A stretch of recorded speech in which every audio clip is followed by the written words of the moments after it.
Okay, good evening. I'd like to begin the shiur for tonight. Parashat Akev. I'd like to dedicate the shiur tonight for Refuah Shlema for Yaakov ben Sivio. El Narafan Alo, El Narafan Alo, El Narafan Alo. May he have a speedy recovery. Baruch Hashem, I hear he's doing better. May he return back to his health like he was before he had the problem. Okay. So if you open up to the Chumash, everybody get your Chumashim. Last week we read a parasha called Akev. And the parasha starts off and says, Ve'aya Akev tishmeun et hamishpatim ha'eleh, ushmartem va'asitem otam, ve'shamar Adonai Elohecha lecha et habrit ve'et ha'chesed asher nishba' la'avotecha. So if you look at the art scroll, the translation, we're on, I have a different one than you. Akev, parashat Akev. Beginning, right in the beginning. So there it says, V'haya Akev tishmeun. So if you look at art scroll, how does he translate the word Akev? How does the art scroll translate Akev? Page 981. 981. How does Rabbi Art Scroll translate the word Akev? Because. This shall be. Because. And it will be because of your listening. So the word dehaya is it will be. Because is Akev of your listening tishmeun. Everybody see that in Hebrew? Yes? Yes? So the word Akev, Art Scroll translating this as because. This is unusual. Generally, Art Scroll is very, very faithful to Rashi's interpretation. This will be the word when you hearken. Okay, that's a difference. So this Art Scroll is translating it differently than that one. What does it say, reward? Okay. How do we call it? No, it's not a machloket Art Scroll. Okay. So the one I have in front of me is translating it as because. Okay. In fact, if you look at the bottom, if we look at Rashi, what does Rashi say? V'haya Akev tishmeun. Right. What does this mean? Im hamitzvot hakalos she'adam dash ba'akevav tishmeun. Specifically, with those mitzvot that a person takes lightly. And what is the language used for taking lightly? Dash ba'akevav. What is dash? Dash means to crush. Ba'akevav is with his, what's the akev of a person? The heel. So Rashi is translating the word akev from the word akev. Right? He's making a drasha. At least here, right? He says what? That the word akev is from the word akev, which means the heel. And what is Rashi talking about? Which mitzvot are considered kalot? What would be a mitzvah kala? What's the opposite of kala with a kof? Chamura, severe. So what is it? What is Rashi trying to say? There are severe mitzvot, and there are light mitzvot. The Rambam has a different understanding of severe versus light. Has to do with the punishment. This is not what Rashi's talking about here. What does he mean kalot? Kalot in the eyes of people. Or another way of saying that, mitzvot that you take for granted. Which mitzvot does a person take for granted? Washing your hands in the morning? No. No. I think my Achronim. Okay. So if you look, the commentary at the bottom here says, there's a commentator by the name of the Maharik. And he explains that there are two mitzvot that people take for granted. One is v'samachta b'chagecha, that we have a mitzvah to have simcha on the holiday, right? To be happy. Right? Why would somebody take that for granted? Because it's a holiday you should naturally be happy. But why would somebody take that for granted? When you take something for granted, it means you don't appreciate it, right? What does it mean you don't appreciate? You don't value? How does a person not value when he's happy on the holiday? Maybe he's not aware that in the past holidays have been more difficult and times have been much worse. And So this holiday now he's upset because the holidays in the past were bad? Oh, you didn't say he was upset. No, I'm asking you, what is it when a person generally appreciate when you go to a wedding and it's a happy occasion, you appreciate that. What is the Maharik trying to say? What does it mean, v'samachta b'chagecha? Maybe when you don't observe it in the right way, is it that? How does one fulfill the mitzvah v'samachta b'chagecha? How does one fulfill? We have holidays coming up in another couple of weeks, right? We have Rosh Hashanah Kippur. Now, there's no inyan really of simcha per se on Rosh Hashanah. It's not evident. It's not clear. Okay? On Yom Kippurim, for sure not. Okay? But on Sukkot, what do we call Sukkot? Yom Simchatenu. Right? Zman Simchatenu, the time of our happiness. There's an inyan to be happy on all the holidays. Pesach, Shavuot, and Sukkot, right? Pesach, we say, is Zman Cherutenu, the time of our freedom. Shavuot, we say, is Zman Matan Toratenu, the time where we receive the Torah. Sukkot, what does it say? Zman Simchatenu, which means the inyan of Sukkot, even though there's a person should be happy on Pesach and on Shavuot, on Sukkot there's an extra level of happiness, which of course we'll talk about when we get closer to Sukkot. Right? But what is the simcha? What is the simcha on the holiday? It depends. You have to be extra. You say it. Don't be bashful. What food? For who? For the man. There's a difference between men and women. Okay? Now, that doesn't mean it's always that way, right? But we know that there's different things that make men happy versus make women happy. Okay, let's start with the men. What makes a man happy on the holiday? V'samachta b'chagecha. Basar v'yayin. We have a pasuk. Basar v'yayin yisamach levav enosh. Right? That meat and wine make the heart of a man happy. Right? Why? Wine obviously brings simcha, the right amount, not too much, like we talked about a couple of weeks ago in my alcohol share. Too much alcohol brings a person to misery, right? But a little bit of wine makes a person sameach. And basar. And what kind of basar? We're not talking chicken. We're not talking duck. We're talking steak. We're talking lamb. We're talking meat of venison. We're talking meat of animals, right? This is what makes a person sameach. A man.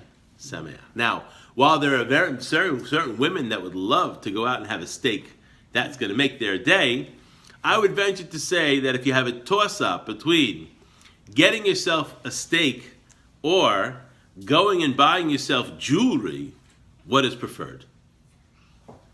Jewelry. Of course. A steak is a pleasure that comes and goes. Jewelry, Baruch Hashem.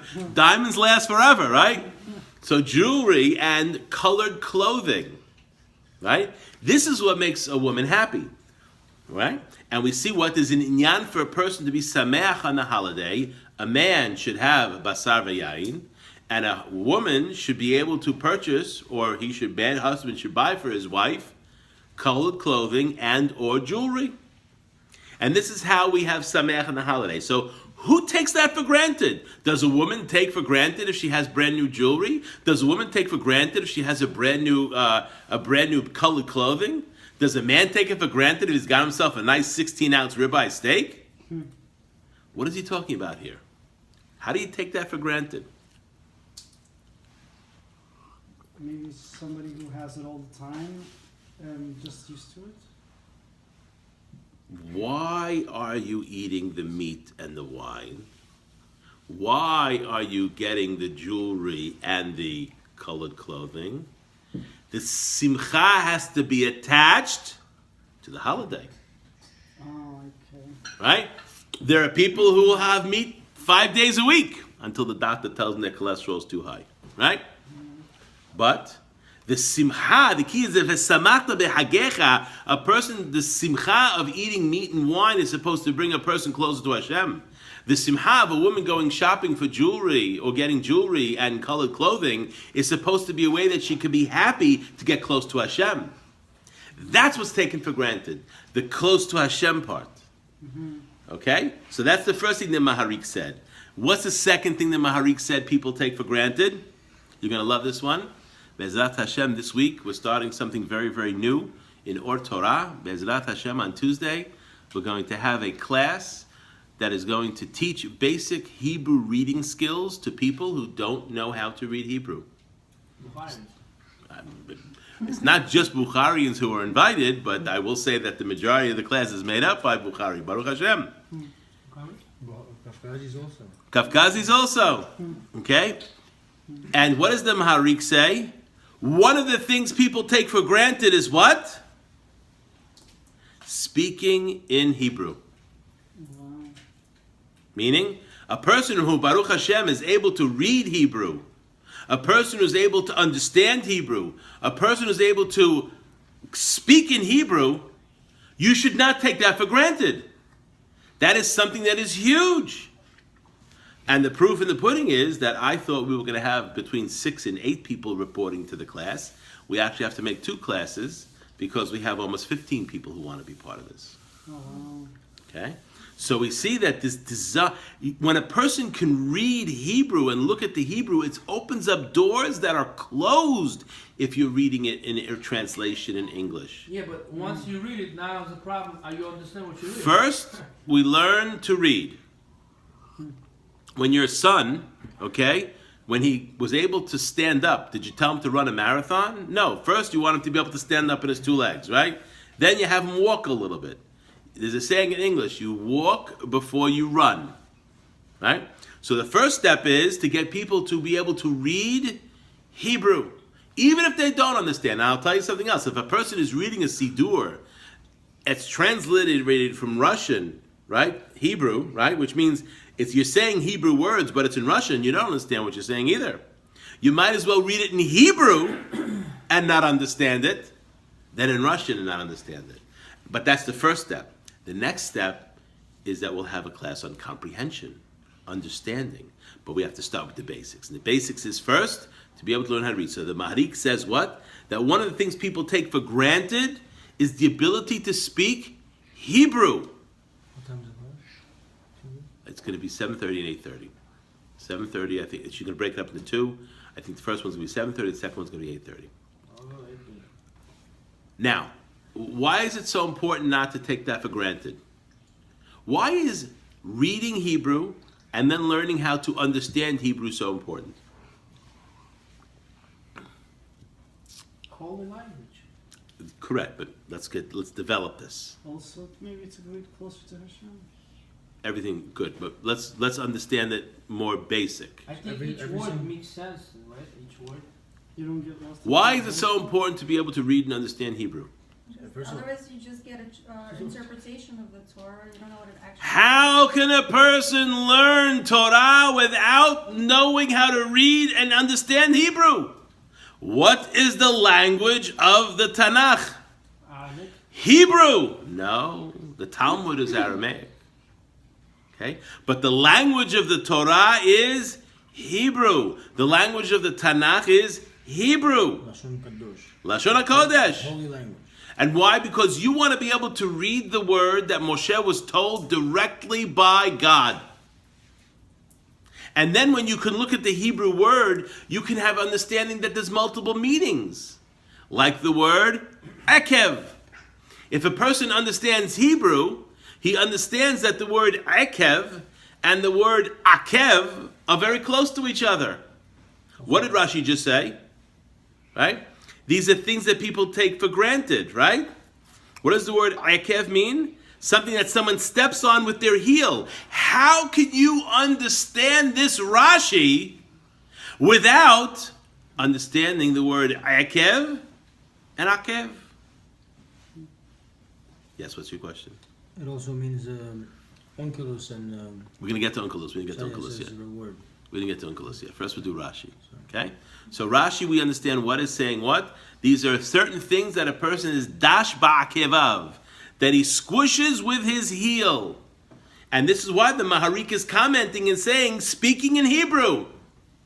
Because how can a person appreciate the beauty of the Torah, the beauty of the Tanakh, without understanding Hebrew? And even more so, as we're going to see next week when I do a couple of classes that are what we call apologetic classes. I'm not apologizing for anything except what I'm going to say next week. I'm not really apologizing for it. I'm just going to say the truth. We have many people who read our holy books and come to completely incorrect understandings of what our holy books say. And why do they do that? Because they don't read and understand Hebrew.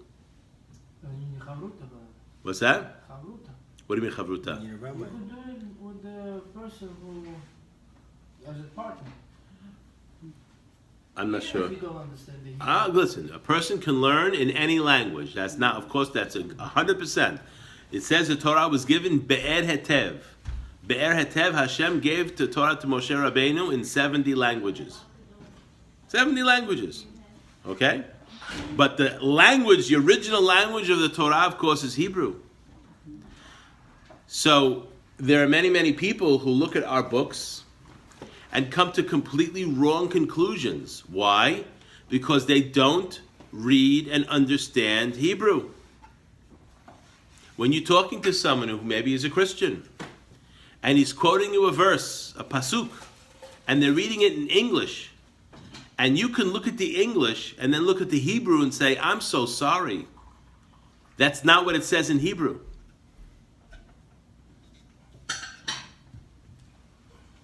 Right?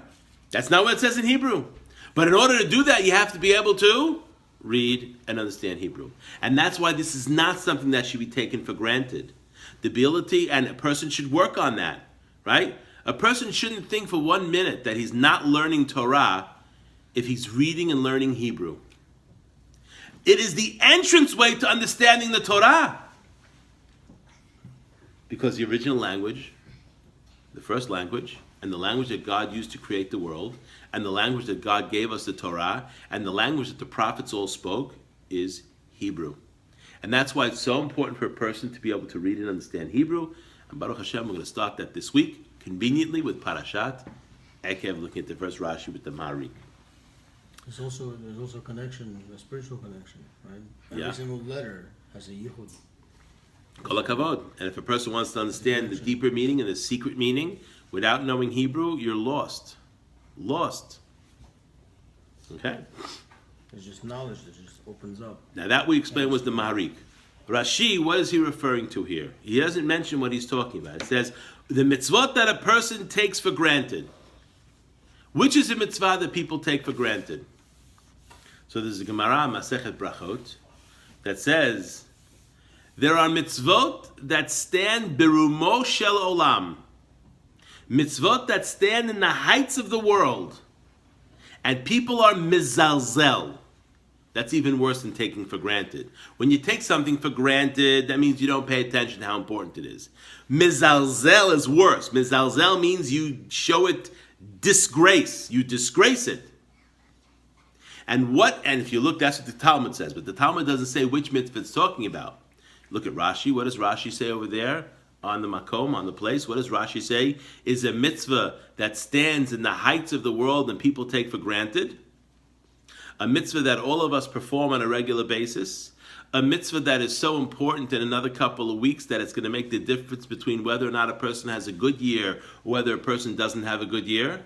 The mitzvah is called tefillah, prayer. The ability to communicate with God. And to know that Hashem is listening. Just because He doesn't give you what you want, doesn't mean He's not listening. Okay? And the ability to be able, who are you to talk to God? Who are you to talk to God? How you are nothing. You are something that the heel can step on vis-a-vis Hashem. And yet, Hashem wants the tefillah of people, right? Hashem wants the prayer of men and women, and especially the prayer of women. How do we know Hashem wants the prayer of women? First of all, Talmud says us that. Because they're always connected to Where do you see it in the Torah? Yaakov and his wife. Look at all the imahot. You're right, but not just Yaakov and his wife. All the mothers. Yeah. They all had something in common with one exception. Only Leah had it in common. And she was supposed to be that way, but Hashem had rachamim, had mercy on her because she suffered so much thinking she was going to get married to Esav that he allowed her to have children. Sarah was barren. Rivka was barren. Rachel was barren. So the Talmud asks, why is it that Hashem made all the imahot barren, What does it mean, barren? not able to have children? Okay. Sarah didn't have a child until she was 89 years old. Rivka didn't have children for 10 years, and that's why Yitzchak had to pray for her. Rachel didn't have children until they already had 4 children. Chana, barren. We see all these great women. They were barren. They didn't have children easily. There's some women that can pop it out 1, 2, 3. These women were unable to have children. Why? Not one of their prayers. Hashem, to prove to you Hashem wants them to pray, what does he do? If he would have taken away money, that wouldn't have bothered any of them. Because there's different times. If he would have taken away their honor, he'll be a wise guy. If he would have taken away their honor, that wouldn't have bothered them. But they were all rich. Even so. But even if they didn't have money, Hashem knew their nature. Their nature was if they didn't have money, they wouldn't have prayed for it. It wouldn't have engendered a deep-seated prayer. Very good, though. But don't let them have children. Oh, then they pray.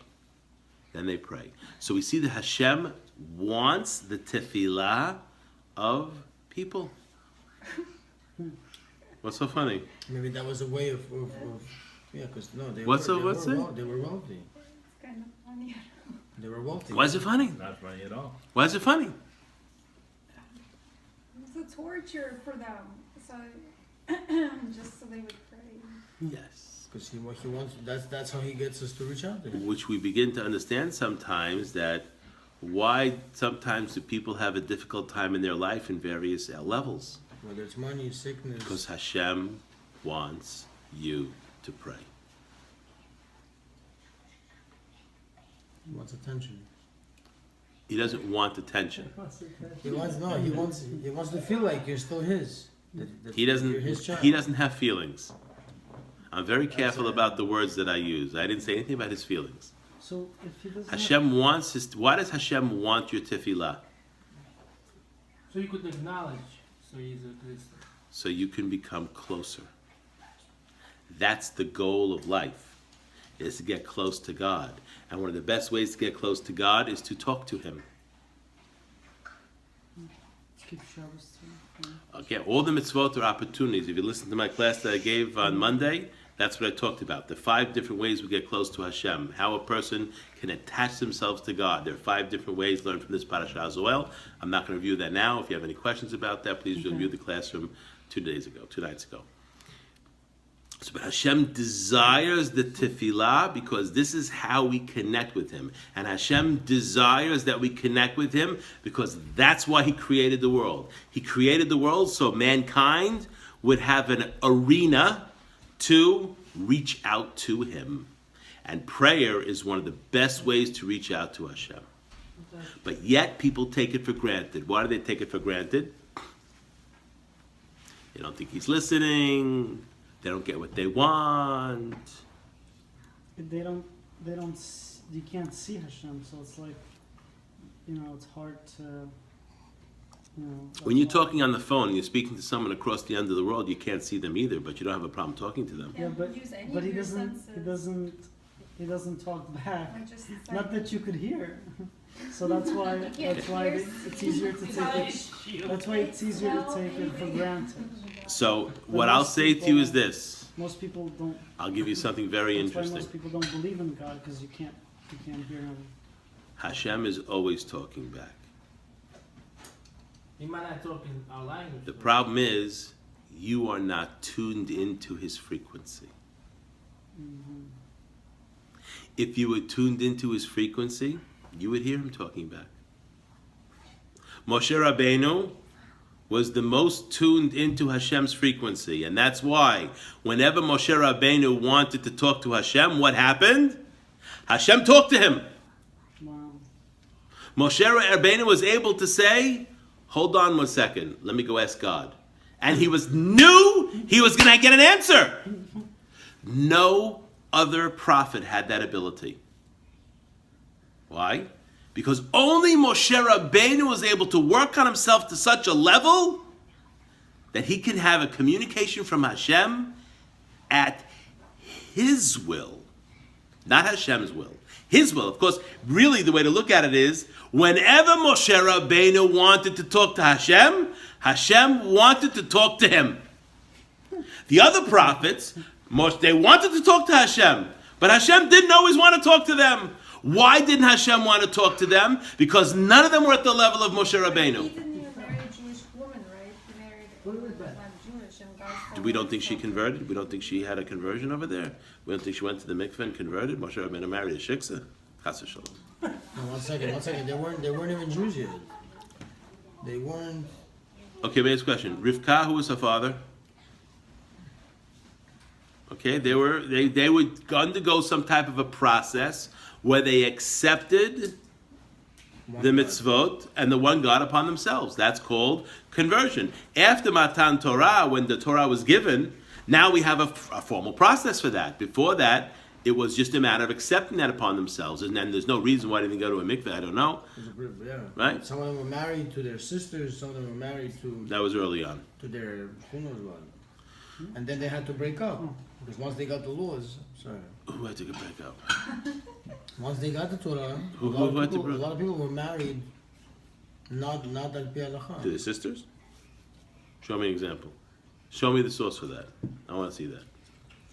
Don't look in the Tanakh. It's not in the Torah. It's not there. Show me a source what you said. Show me a source what you said. Okay? So we see that God is always answering back. The problems are, have we prepared ourselves well enough to hear the communication? That's the question. Okay? And this is something that stands in the heights of all, and people treat it with disrespect. Why? Because you pray 3 times a day. Why do I have to say the same thing all the time? And Be'ezrat Hashem, in the near future, I'm planning to do some shiurim, some classes, specifically on the Sidur, on the prayer book. Okay? But I think the better thing to do the shiur in the prayer book is a person first has to be able to read Hebrew. If you can't read Hebrew, that's almost closed information. So first I want to make sure we have people who can read Hebrew, and then we can work on what is the Sidur. Yes, what's your question? The question is, like, everybody starts at a different level depending where they came from or whatever. When, for Baal Tshuvas, Right? right? So, and is, like, say they can't reach Moshe Rabbeinu level or whatever, right? But they have the opportunity to reach a level that's really high for that person, Okay. that individual, wherever they are. Okay. Can they reach a way where God can communicate with them, even though it's not necessarily on Moshe Rabbeinu's Okay, level? so nowadays, since the destruction of the first temple, okay, there's no prophecy. Ruach HaKodesh, there is. A person can have what's called divine inspiration. Ruach HaKodesh, which is a lower level of prophecy. But the same level of prophecy like Yeshayahu, Yechezkel, Yirmiyahu had, that's not going to happen until the time of the rebuilding of the third temple when the Mashiach comes. What divine? Inspiration, Ruach HaKodesh. What would be an example of that? Yeah, how does that work? Divine inspiration. Okay, what's an example of divine inspiration? Rashi, when he wrote his commentary, had Ruach HaKodesh. Because he wrote something 1,000 years ago that is still looked at every single day of the year. It has meaning for us all the time. Rashi didn't hear it on Har Sinai. He's the main commentator. Correct. And not just Rashi, the Ramban, Ibn Ezra, Barare Bachye, the Sforno, all these commentators that wrote, this is Ruach HaKodesh, which means they're inspired from the heavens, inspired from Hashem, to write what they write. And that gives it the permanence because it's coming from the Shamayim. But it's not coming through hearing or seeing imagery. It's being inspired and writing that way. It's a much lower level of communication with God. There's a manual, believe it or not. There's a manual that was written about 350 years ago that teaches a person how to get Ruach HaKodesh. What if I tell you there's a book that you can go to Judaica Plus? Really? Just You can go to you can get it online for free if you want. It's translated into English. It's translated into Russian. Okay? And I don't know, you have to check into that. And basically, this is a manual that will allow a person to go to get Ruach HaKodesh. Anybody know the book I'm talking about? Yes. Path of the Just? Mesilat Yesharim. Chapter Shabbat, yeah. Mesilat Yesharim. That was a book that Rabbi Moshe Chaim Luzzatto wrote. And if you look in the beginning, he wrote it in 1740. And the reason he wrote it was so people can get Ruach HaKodesh. Now, of course, if you read the book, you'll see it's not just about reading the book, it's about living the book. You'll see it's not so easy. a lot of steps. Oh, yeah, 10 steps. Nothing but Ruach HaKodesh is the 10th step, is the highest step, okay? And almost it has to be given to you by the Shemayim, the highest steps, okay? But the goal is to get to Ruach HaKodesh. Probably Okay? takes years, man. I don't know. It cannot begin until you start working on it, that's for sure. Definitely doesn't take days. Well, it does. It'll take millennia if you don't open the book. Okay, so see the word from the simple. So the akev over here, what Rashi is saying, from the word akev, heel, right? This is not what Onkelos says. What does Onkelos say? Vihe halaf ditkabelun yat dinaya. Chalaf. What is chalaf? Chalaf is because. So here this translation is following the Onkelos, right? If because you follow the mitzvot, then certain things are going to happen. Okay, the word akev means because. There's another understanding. What does because mean? What's because means? What is the word because? It's giving a reason. It's a condition. If you do this, you'll get this. Right? If you don't do this, you're not going to get this. Right? Comes from also from the word akev. Why akev? The heel is the end of a person's body. Right? Right? The highest part of the person's body is the skull, the head. The lowest part of the person's body is the heel. Or we can say it a different way. The beginning of a person's body is the head. The end of a person's body is the foot. So we see from here what the word akev means, the result. That's why over there, what was it translated as? The reward. Because what is the result? The result of doing the mitzvot is the reward. Right? Why is that important? Why does the Torah have this pasuk like this? So we have to look at the end of last week's parasha. What was the question? Why is it what? The parasha starts off, because you will follow these mitzvot, right? Because you will follow these mitzvot, there's certain things going to happen, right?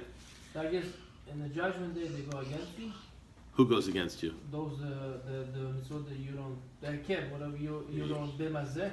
Okay, we're going for a different explanation now.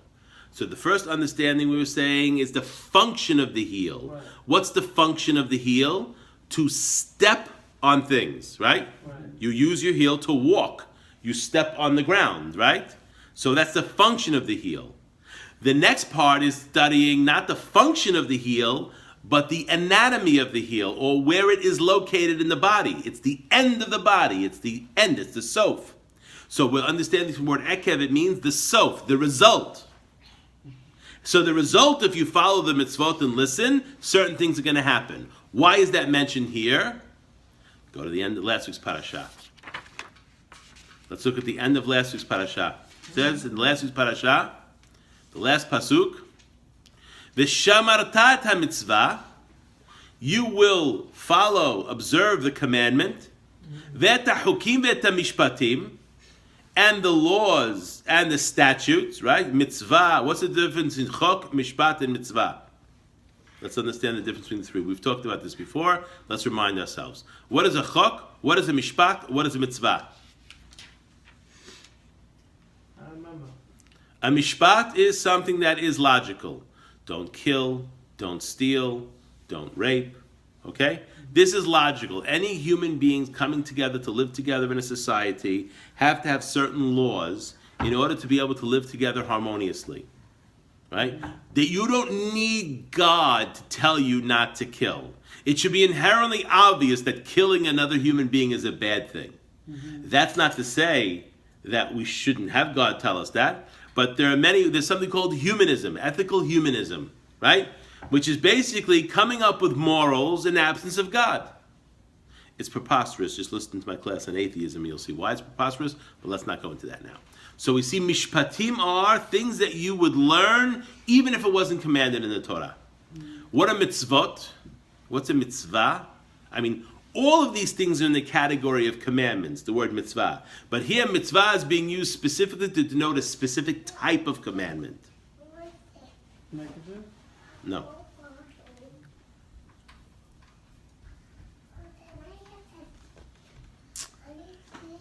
Commandments that basically show that you are a citizen of the Jewish people. Like Pesach, like Sukkot, right? Why? Because since we were in Egypt and we were rescued from Egypt, we celebrate Passover. It's not logical per se, right? But because we are part of the Jewish nation, Hashem saved us, this is how we commemorate or we appreciate that Hashem took us out. So holidays, all the holidays are mitzvot.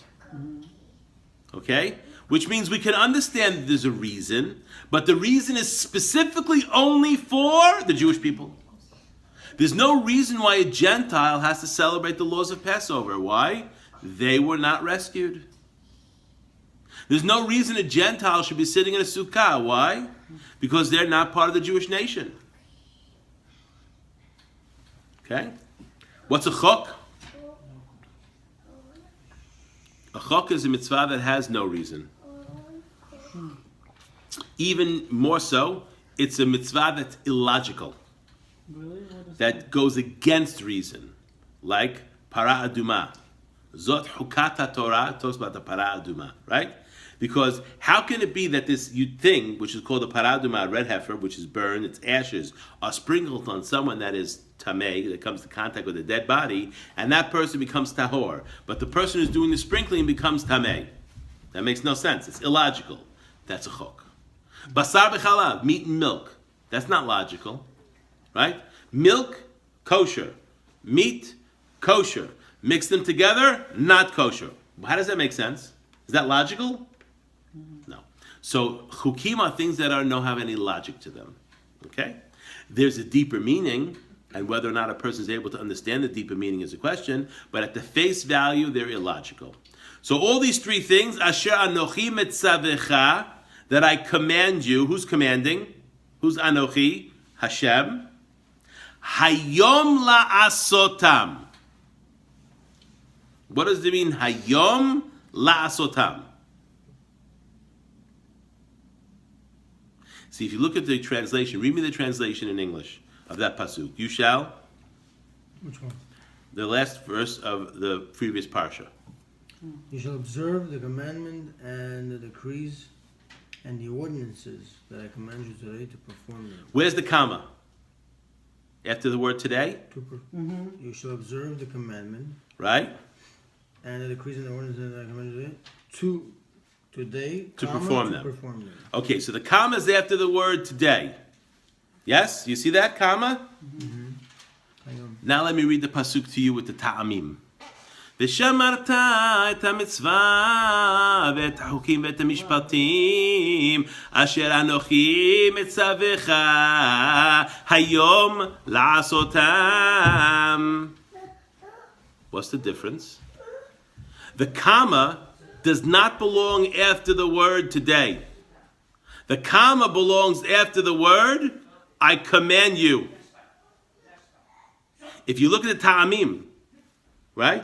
The way we read the Torah publicly, right? You have a darga tevir, anochi metzavecha. Then there's a pause. Hayom la'asotam. Today to do them. Where the pause is put in English, that is not authentic to the ta'amim. Why?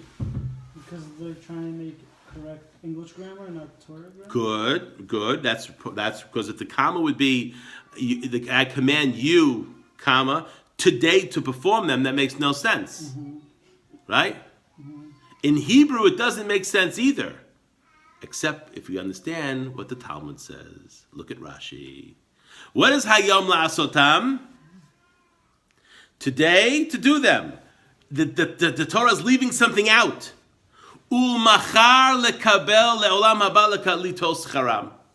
Which means when it says Hayom la'asotam, it means a person does mitzvot today to do them. But this is an investment in the future. A person shouldn't think that the return on the investment from doing the mitzvot happens in this world.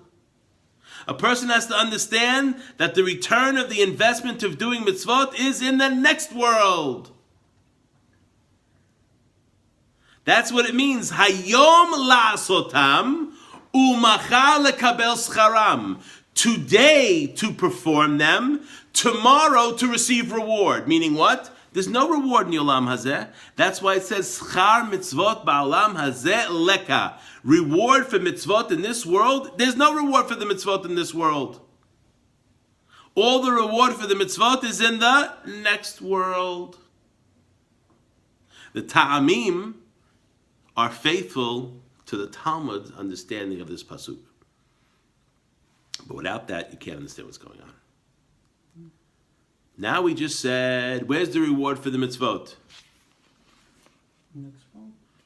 This next world, right? Yeah. Now, please read me the first pasuk of Ekev in the art scroll again. English.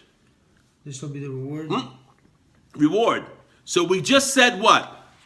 In the last pasuk, we just said that in this world you do the mitzvot.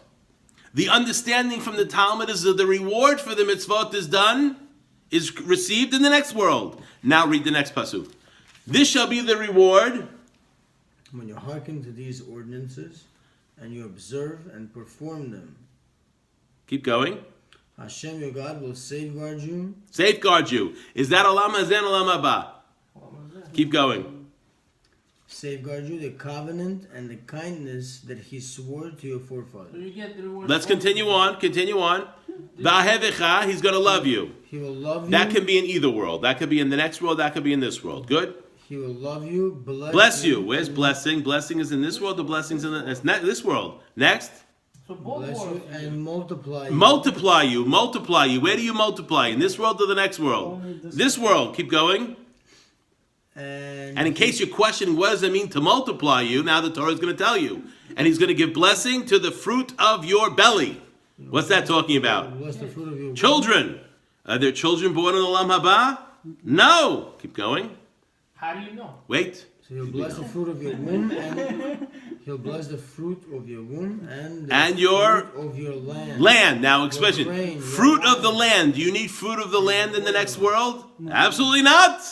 The offspring of your cattle. Deganecha. So we see. The flocks of your sheep. Now, let's understand. So the Ekev, the reward for following the Torah, these are all things that are written here. These are all things that are of Olam Hazeh, of this world. How do we understand that vis-a-vis the end of last week's parasha, where the idea is the reward for the mitzvot is not in this world, it's in the next world. But he's talking in such detail. He's talking about materialism. The first thing he says, he will love you. First he will love you, then he will bless Okay, you. when he says love you, multiply you. how does one show love? By giving. Giving. Therefore, there's a giver and there's a recipient. So we receive it. And so, what is it saying you're going to receive? And And then it says all the things. children and your fruit of the land. This is this world stuff. This is not next world stuff. How do we understand this? Yes? I think what he's trying to say is that the actual reward is really next world, but he will just keep you safe and give you all these things so you can perform more and more mitzvahs to get more reward. Excellent. This is not necessary. What does it mean? There is a reward for a mitzvah in this world. You know what the reward for a mitzvah in this world is? Another mitzvah. Oh. Schar mitzvah, mitzvah. That's exactly correct. By Hashem giving you these things, what is He doing? He's facilitating you to do more mitzvot. If He gives you bracha, which means He gives you sustenance, and then you have extra, what do? You share it with others. If He gives you children, you teach them Torah, you teach them mitzvot. You make more representative of Hashem in this world. There's more mitzvot that are being done. So we see that the reward that's talked about here is not this world. It's Hashem is going to make it easier for you to do other mitzvot. So we can think that it's really reward now, but really He's just giving us more things to do. Which means that the things that people start asking for in Rosh Hashanah, what do they ask for in Rosh Hashanah?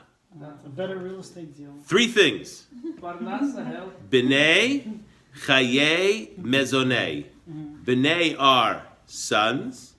Chayei is life, health. Mezonei is parnasa. Right? And when a person spends his Rosh Hashanah asking for these 3 things, why is he asking for these 3 things? Materialistic. So he can have a nice big bank account, so he could drive around in a Lexus? Is that why he's asking for these 3 things? So you can eat the steak on the holiday and get the nice clothes for the wife. No, you're mixing up 2 So you can things. fulfill the mitzvah, so you can... So this will allow you, so this is teaching you one of the secrets to prayer. What is one of the secrets to prayer? Tying what you need to the will of Hashem. What is that time? I'm going to tell you what I mean by that. By making a case to God that Him giving you these things is going to help you do more mitzvot. And then why would He say no? That doesn't mean He's definitely going to say yes, right? But it increases the likelihood that He's going to listen, which means it's not about you. If you're asking for money, if you're asking for children, if you're asking for health, so that you can do things for yourself, that's not about God, that's about you. The key is to ask for those 3 things and make it about God. That's what makes it easier for Hashem to give you what you want. Chana did this when she prayed. She said, I'm going to give you a son, and I'm going to give it to you. And Shmuel, when he was 2 years old, as soon as he finished nursing, was brought to the Bet HaMikdash to serve in the temple. And he served Hashem and served the people for the next 50 years of his life until he died at 52 years old. Which means Chana said, I just want a son for one reason. So he can serve you. So we see within here, this is why this is something that stands in the heights of the world. Make your prayer not about you. Make the prayer about the heights of the world. And it increases the likelihood that you will be heard.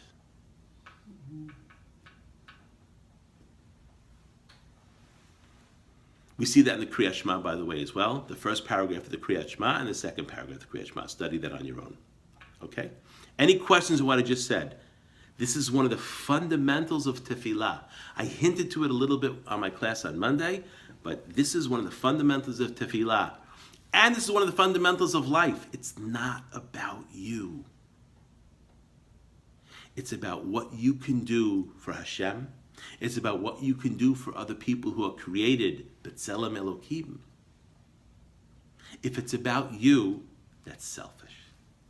That's like a baby who's born, and his hands are closed. Why are a baby's hands closed? Because a baby doesn't know how to give. Right? When you look at a baby, you say, oh, it's so cute, it's so cute. Oh, do, do, do, do. If Hashem wouldn't make a baby cute, you would not want to take care of it. There's nothing more selfish in the world than a baby. I'm dirty, I'm hungry, I want this, give me this. Does a baby care about his mother? He's hungry now. Mom just needs to sleep. She hasn't rested in hours. But he's hungry now. What does he do? He starts to cry. He doesn't say to himself, you know what, maybe this is not a good time for Mom for me to eat right now. And that's why a baby's hand is born like this, closed, because the baby doesn't know how to give. As a person goes through life, you're supposed to open your hand, learn to give, and you begin to see that it's not about you, it's about others. Okay. One of the ways a person can see the meaning of a word in the Torah is to find another place where it's mentioned. I talked about this on Shabbat. I want to repeat it now. The goal of being a teacher is to do what? To make more teachers. Right. So your wife pays attention. Okay? The goal of being a teacher is not to make students. The goal of a teacher is to make teachers. And why is that? Why is it more important to make teachers than students? Continuation. More than that. To build. If I teach 5 people, and those 5 people remain students their whole life, I have 5 students.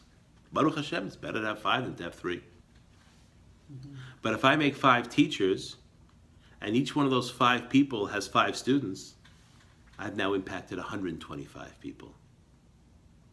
And if those 5 students that are now teachers made 5 more teachers, my math is not the best. If you can tell me what's 5 to the 3rd power. No, 5 to the 4th power. 125 times 5. No, 5 times 5 is 25. Right. If I take 5 students, okay? 125 times 5. 125 times 5. 625. 625. Okay, very good. And we can see that that just keeps getting bigger and bigger. And that's assuming you only make 5 students. Right? If you make 10 students, it's much bigger. If you make 50 students, that's a lot bigger. So the goal of making students is you increase your impact. It's the same thing we just discussed about here. Hashem, you ask him to give you things so that you can then do more mitzvot with what he has given you. Okay? So one of the ways to learn when you see a word that you don't understand, the word ekev, it's a very, very strange word. Right? I could have written the Torah like this. V'haya im tishmeun et mitzvot ha'eleh. What does the word im in Hebrew mean? If. If you would only follow the commandments. Does that change the meaning at all? Absolutely not.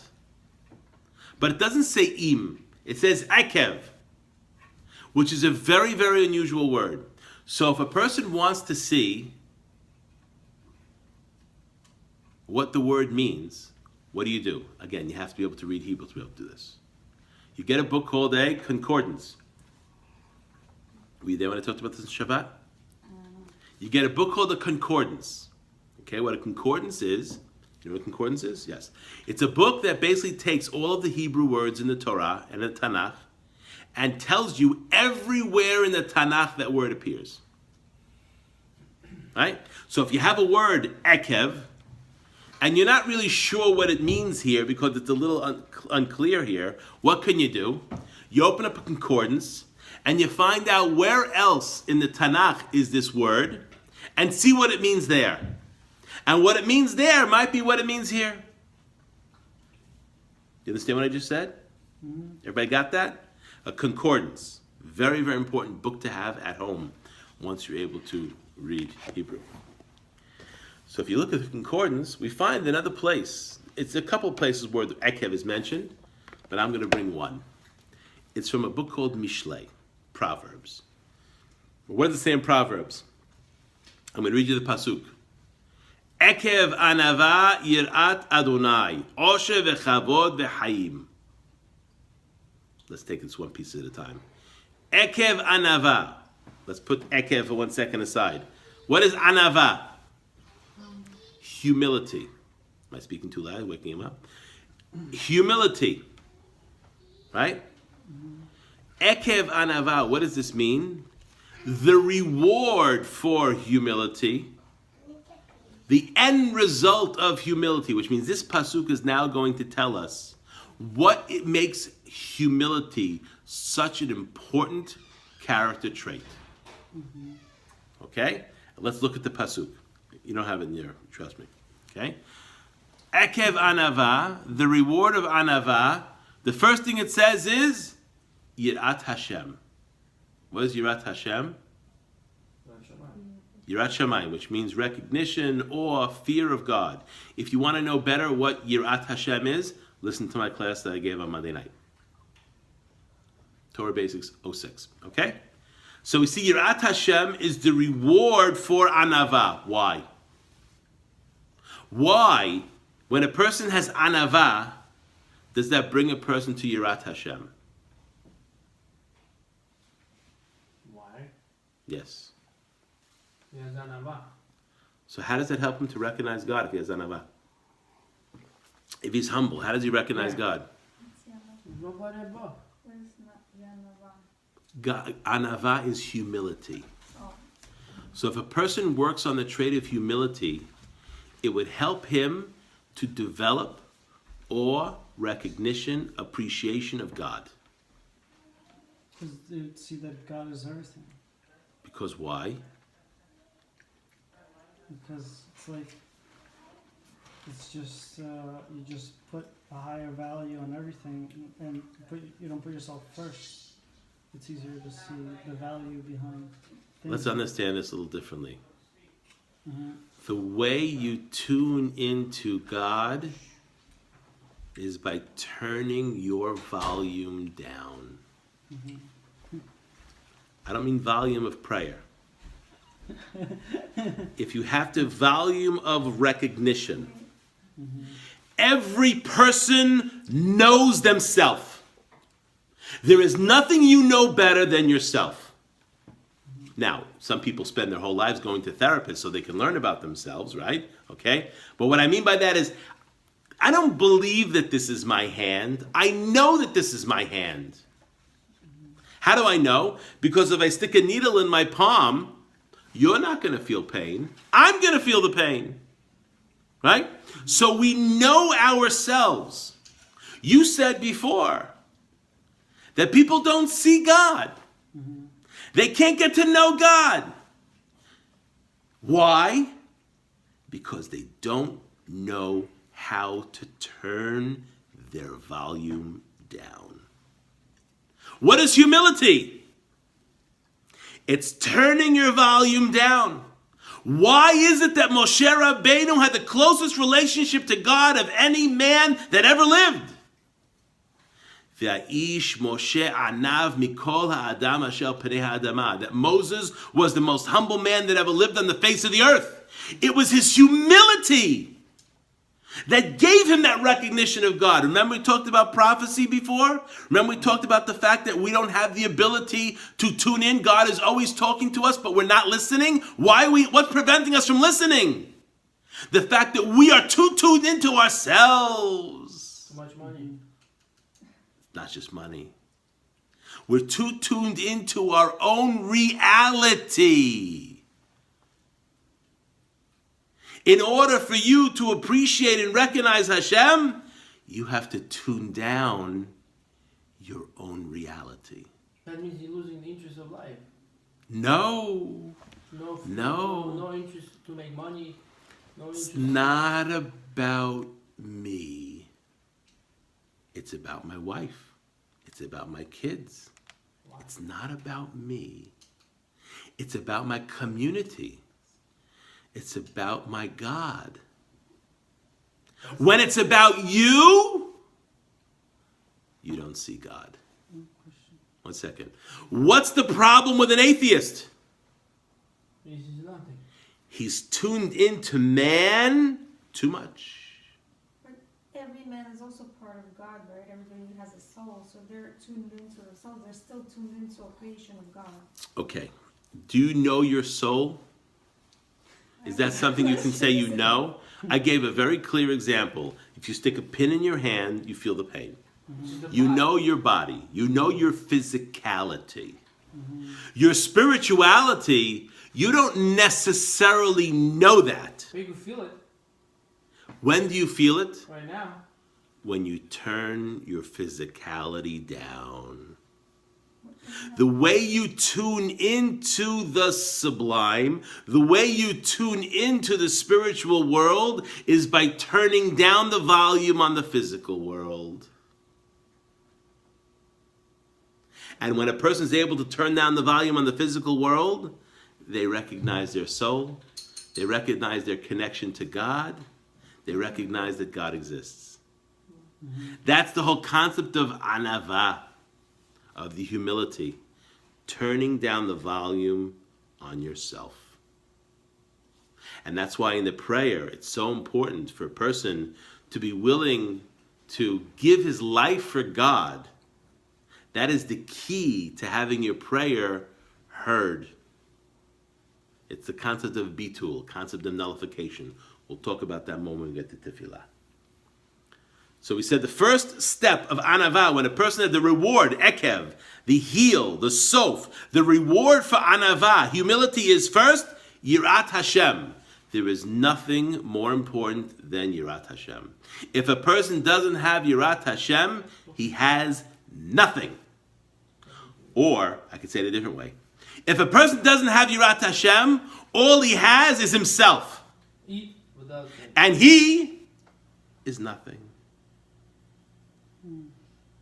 So you still get nothing. It's better to have Still nothing. get nothing. Better to have nothing. Better have nothing and have the truth Yeah. than have nothing that's a lie. Yeah. Okay? There's another dangerous part which we're going to talk next week. When people confuse man and God. Right? It says, Lo yeh lecha Elohim acherim al panai. We'll talk about this next week. You shall not have any other gods upon my face. What does that mean? Not talking about idols. I don't know. No. Because the next commandment says, thou shalt not have any graven images. So you see this every day. So what is it talking about when it says, you shall not have other gods on my face? Even calling man a God. Right. Yosh. Don't confuse man, who is created in the image of God, the greatest creature in the world, with the Creator. There's 2.2 billion people that have that confused. We'll talk about that next week. Ekev anava yirat Hashem. What comes after yirat Hashem? Emunah. No, this is such an important pasuk. I want you to get this. Osher. What is Osher? Wealth. Really? That's important. How is it possible that a person who is humble becomes wealthy? Hashem. Generally, people who are humble are not wealthy. Because he's relying on God. So how is he rich? He's humble. if you're He's- relying. he does How's better- he rich? How is he rich? You're not answering me a he does question. better customer Humble. service. Really? He's humble about himself. Okay, a person makes more money by being honest in business Arrogant. or by cheating in business? Cheating. Where do you make more money? Cheating. Usually cheating. Cheating. No, you make more money. Doesn't mean you're not going to burn afterwards, right? But if you want to know the fastest way to get rich, go rob a bank. Get a tank, then the rob. Okay? You walk out of there. You know, you can go rob a bank if you can get away with it, and you can walk out with $100,000 in what? With an hour's worth of investment of time. I'm not advising anybody to go rob a bank.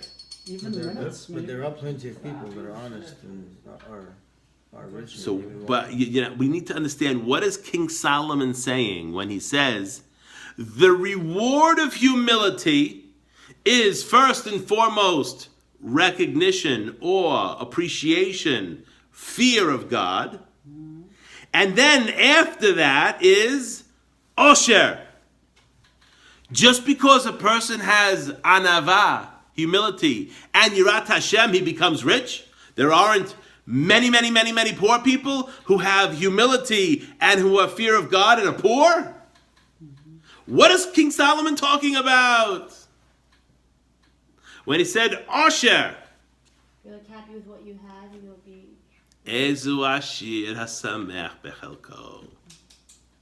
Who is the one who is truly wealthy? The person who is happy with what he receives. There are plenty of people that are wealthy, they have plenty of money, and they're miserable. They're miserable. Their life is misery. Think about all these stars that commit suicide. Their life is miserable, either because of drugs or because of this or that. How do you understand that? Because they're not truly wealthy. Yes, they have a lot of money in their bank account, It's one big living room. but they're not truly wealthy. Ezu ashir hasamech bechelko. When a person is satisfied and happy with what they have, they are truly wealthy. So what King Solomon is saying is when a person has humility, and then from that he has awe of Hashem, he's going to recognize that everything that he receives is coming from Hashem. He's going to be the richest man in the world. And if a person doesn't have humility and doesn't have yirat Hashem, he's the poorest person in the world. Regardless of what his tax bracket is.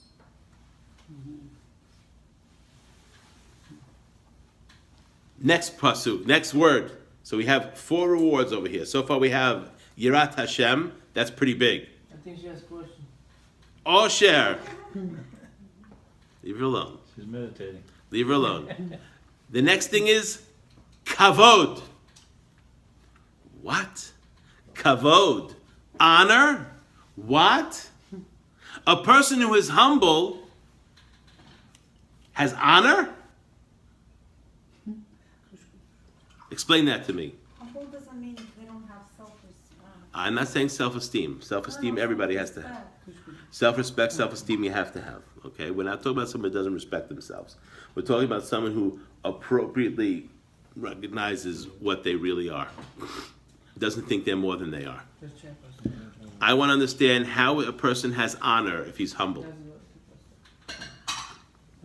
How does a person have honor if he's humble?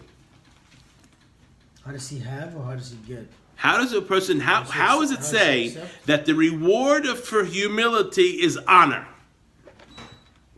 If anything, a person who is humble, Oh, he's going to be honored. By people around him. he is honorable. Because the Talmud teaches us one of the paradoxes of the world. A person who is always chasing after the kavod, chasing after the honor runs away from them. There is nothing more disgusting, there is nothing more detestable than a person who's always in it for themselves, who's always cares about their honor. There is nothing more disgusting than that. There's nothing that repulses people more than seeing that. But the opposite is true. The more a person runs away from kavod, Comes to him. the more the kavod runs after them. Masechet Brachot. Very good. There you go. Ah. Who just said this? King Shlomo. Melech Shlomo. What did he say? The reward for anava, for humility, we said is yirat Hashem. Number 1. Number 2 is osher, wealth. Number 3 is kavod. Real kavod. Not the kavod of someone who has a lot of money, and as soon as they're dead, they say, oh, thank God, he's gone. Now we got to see what happens to, my gosh. Baruch Hashem, I mean, if you think about the current dictator in North Korea, don't we think that there's going to be 28 million people that'll be very, very happy when he's dead? When Stalin died, you don't think there were a lot of Russians who were very, very happy? Okay? So these people that raise themselves up,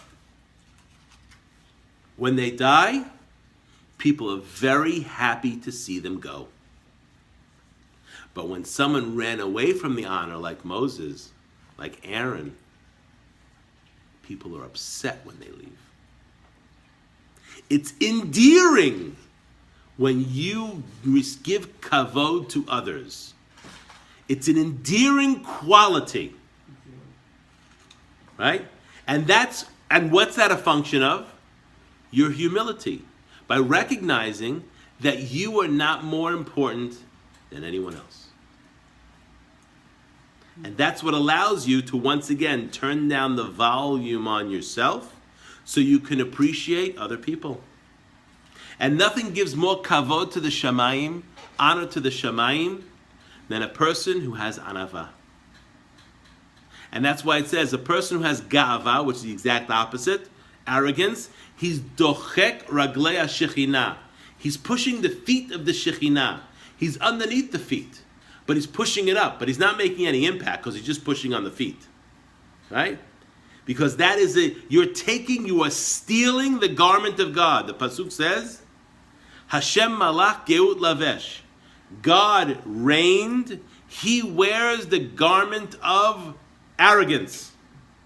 If anyone is entitled to have arrogance, it is God. Why is God entitled to have arrogance? Because he created the world. He's not nothing. He's everything. And yet, when God came to writing the Torah, and he gets to Moshe Rabbeinu's writing what Hashem is telling him in Breshit, and Hashem says to Moshe Rabbeinu, Na'aseh Adam b'tzalmenu kidmutenu. Let us make man in our image. Moshe Rabbeinu says to Hashem, excuse me, what do you mean us? Who are you talking to? Why am I writing this in the Torah? Shouldn't I say, let me make man? Let me make man? What do you mean, let us? Who's us? Should have said, E'eseh, not Na'aseh. Hashem said, I want to teach the character trait of humility. I don't have to ask anybody's permission to do anything. And yet, almost as if when it came time to creating man, I'm going to ask the angels their permission. Because they were created before man.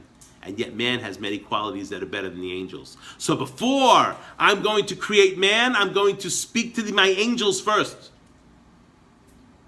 God doesn't have to ask the angels their permission. Anava. He teaches the anava. And he's willing to sacrifice the idea that someone would think there's more than one God.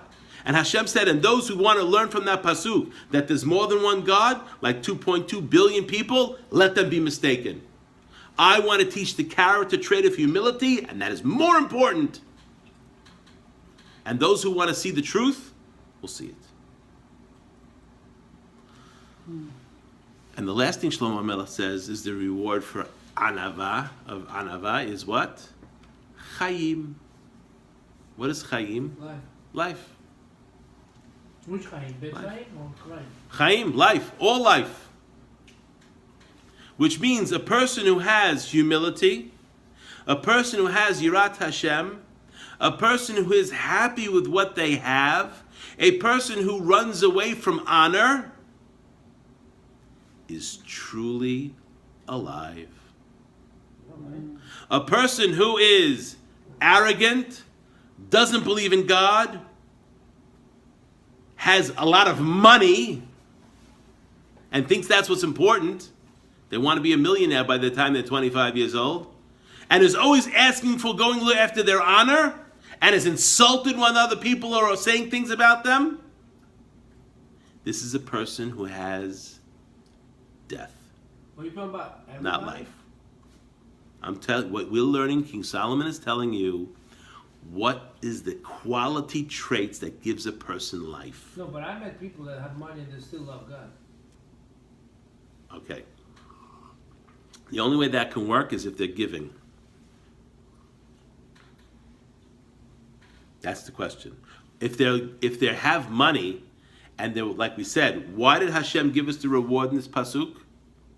Why did Hashem give us the reward here? To facilitate the performance of other mitzvot. not to take 4 vacations a year, buy a Lexus, and have a house in the Hamptons. Didn't King Solomon himself have, a palace and stuff? Yes. Yes. He did.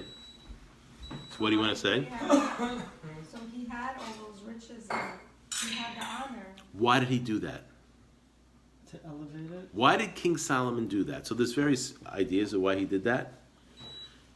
It says that he was the smartest man that ever He lived. was a king too. A king is not allowed to. There's one thing about a king. A rabbi is allowed to be mochel in his kavod. A chacham, a person who has a lot of Torah knowledge, is allowed to tell people, you don't have to stand up for me. He's allowed to do that. Why? Why is he allowed to do that? Because he learned a lot. So He, a king is not allowed to do that. because A king is not allowed to tell people, don't stand up for me. Why is that? Why is the law for a king that he's not allowed to be mochel in his kavod, and the law for a chacham is allowed to be mochel in his kavod? Why is that? Well, because then it would like contradict the whole meaning of a king. No, meaning of a king. And a chacham, and a chacham And Chacham. shouldn't honor a chacham. Well, Chacham is.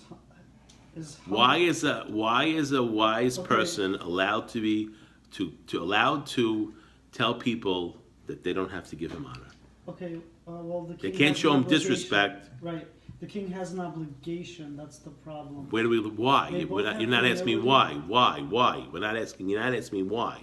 Answering why. You're telling me he has. I'm agreeing with you. The king is not allowed to be forgiving his honor, and the chacham is allowed to forgive his honor. Why? I have some comments. I don't know. So that it shouldn't get to him? Shouldn't. How did the chacham get his chokhmah? From Hashem. He earned it. From He humility. worked on it, Right. With He worked on humility. right? Yes. Something that you work on, that you build yourself, you're allowed to give it. You're allowed to allow people not to show you honor for that. Right.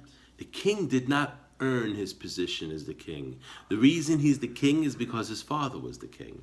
He didn't earn that position, so therefore he's forbidden to give it away. Oh, gotcha. It's not his to give away. Right. The honor doesn't belong to him. The honor of the king belongs to the people. He can't give that away. The honor of the chacham belongs to him because he earned that, of course. Right? And therefore he can give that away. Okay? The way you make it sound, it's like, wow, so much responsibility for the people.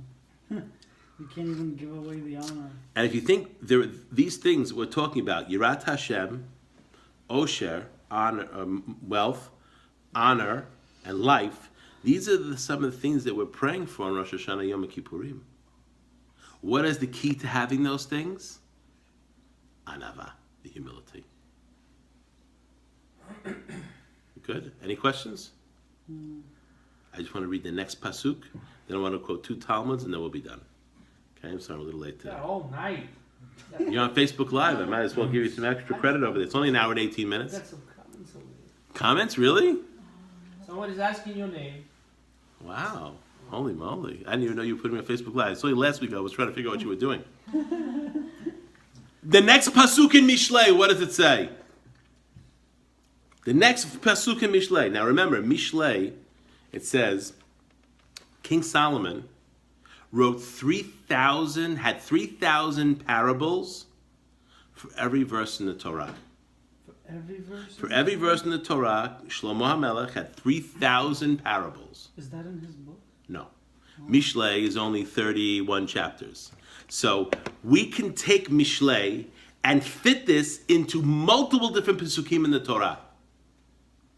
So he sees Ekev. We learn Ekev over here is what? The result, the reward. How do we learn that? From here. And the meaning what? How does a person get these things? Anava, Yirat Hashem, Osher, V'chavod, and Chaim. Next pasuk. Sinim pachim bederech ikesh shomer nafsho yirhak mehem. What does this mean? Sinim pachim bederech ikesh shomer nafsho yirhak mehem. I will read from Rabbi Artscroll over here. Rabbi Artscroll says, thorns and snares are in the path of the perverse. He who guards his soul will distance himself from them. That's deep. Let's think about that. What is sinim pachim? So, if you look at the Talmud, and I'll quote this Talmud in a second, Rashi in the Talmud explains sinim pachim is cold and hot. Tzina is cold, and pachim is like pachim, like pecham, which is a coal. Okay? Coal is hot, tzinim is cold. But that's not the way it's translated here, and that's not the way the Gaon Mevilna explains the pasuk. The Gaon Mevilna says tzinim and pachim. What is tzinim pachim? Tzinim are kotzim, thorns. Pachim are holes. Right? So we have thorns and holes, pits, is in the way of the crooked person. What does that mean? There is a proper way to walk. If you're going hiking in the woods, there's a path. What makes the path in the woods? Wait. The people, like constant trails. People constantly walk. And what is causing that? The heel of their feet is trampling on the path. And that's what's making the path where you can walk. And as long as you stay on the path, you don't get yourself into trouble. What happens if you want to be creative? And you say to yourself, you want to be adventurous? You go off the path. And what happens when you go off the path? There are thorns and there are holes. Because that is not a place where people walk. So Solomon is saying what? Ekev anava. Remember he said before? This is the proper path of a person. And if you walk in this path, the path of humility, you will have Yirat Hashem, you will have Osher, you will have riches, you will have honor, and you will have life. But if you choose the path, the other path, to veer off the path, what are you going to have? Thorns, and you're going to have holes. Shomer nafsho, a person who was guarding his soul, will distance himself from those things. So meaning what? The right path to go is the Mesilat Yesharim, the path of the straight, which is what he just talked about here. What does the Talmud say? The Talmud says something like this. And this I really didn't understand well until this week. Baruch Hashem. I'm going to say one statement, I'm sure everybody's heard it. I'm going to say the second statement, less people have heard it. The first statement is, Hakol bidei shamayim, chutz mirat shamayim. Everything is in the hands of heaven except for Yirat Shamayim. Very good. Solid. Masechet Brachot. Everything is in the hands of heaven except for Yirat Shamayim. Meaning what? That is in your hands. Correct? Which means everything else in the world is in God's hands. The only thing that's not in God, it's not in God's hands because He gave it to you. It's not like you earned it, right? He gave you the ability to choose. And you're supposed to choose Yirat Shamayim. Good? But we have another pasuk. We have another saying in the Talmud. And this is in Masechet Ketubot, page 30a. Hakol bidei Shamayim. Everything is in the hands of heaven except for Tzinim Pachim. What's that? We just learned it. I forgot those words. Okay, Rashi on the Talmud here says, Tzinim is cold, Pachim is hot. Which means the weather, if we understand this in a simple way, the weather is not in your control. Right? Hashem controls the weather, not you. You have no control over the weather. But then we have a shaila, a question. How can you say Hakol b'dei shamayim in one place except for this, and then another place say Hakol b'dei shamayim chutz midis? Shouldn't it have said Hakol b'dei shamayim, everything is in the hands of heaven, except for Yirat shamayim and Sinim pachim? That's not what it says. In each place, it says everything is in God's hands except for this one thing. And then the other place, it says everything's in God's hands except for this one thing. Wait a minute. How can that be? It's two things that are not in God's hands, not one thing. But each place is saying everything's in God's hands except for one thing. How do we understand this? Too fast. I'll review it for you. Now let's look at what we said before about the Gra. What does the Gaon of Vilna say? What is Sinim Pachim? Thorns and holes. Which path you choose is your choice. If you choose this path, life is easy. If you choose this path, life is not easy. Life is going to have thorns and holes. At the end of the day, you're still going to get where you need to go. Because God says, this is where you have to be. The only thing you have control over is how you get there. The easy way or the hard way. But sometimes hard way is okay. Doesn't kill you, makes you stronger. If you cannot have the thorns and the holes, it's much better to walk on the beaten path, right? Meaning what? We see that the Talmud is saying the same thing in both places. Your choice is the free path, easy path, or the not easy path. The path of Yirat Shamayim and Anava, that's one path. The path of thorns, tzinim, pachim, holes, that's the other path. That you choose. And that's why it's a perfect segue to next week's parasha, which talks about you have a choice. Re'eh, anochi noten lifnechem hayom bracha u'klala. Open your eyes. Re'eh, we'll talk about this next week. You have a choice. I give before you a choice. Blessing or curse. You choose. And what you choose, you have to live with the consequences. You're still going to get to the same place. Because whether you go the easy way or you go the hard pace and you have to go to Gehenam and you have to get punished, at the end of the day, you're going to come back to where you need to be. So why choose the hard way?